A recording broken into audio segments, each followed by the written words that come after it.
Let's compare between Cursor AI versus GitHub Copilot. Cursor AI and GitHub Copilot both will help you code faster, but which one's better for you? Let's break it down. First, we have Cursor AI. It is a coding editor built on Virtual Studio Code. It's like an AI-powered super editor. It suggests code, autofixes errors, and can even edit multiple files at once. You can chat with it to ask questions about your code or give it tasks, and it supports many AI models for flexible, smart suggestions. On the other hand, we have GitHub Copilot.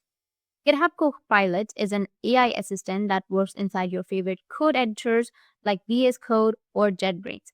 It suggests code as you type and can write entire functions from simple comments and connects tightly with GitHub for things like commit messages. It's simple to use and great for quick coding help. Copilot focuses on the file you're working on but gives fast, accurate, single line or function suggestions. Ease of use. Copilot is a plugin, so it's super easy to add it to your current editor. Whereas Cursor is a full editor, so it might take a bit to get used to. Customization.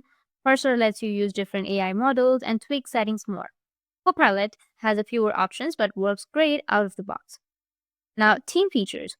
Copilot shines with GitHub integrations for teams like auto-generating commit messages.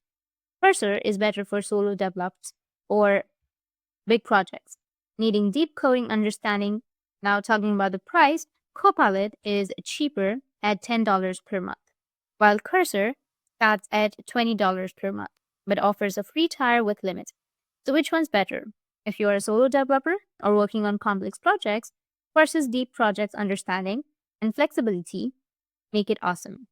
If you want a quick, affordable tool that fits into your existing editor and works great with GitHub, then you can go with Copilot.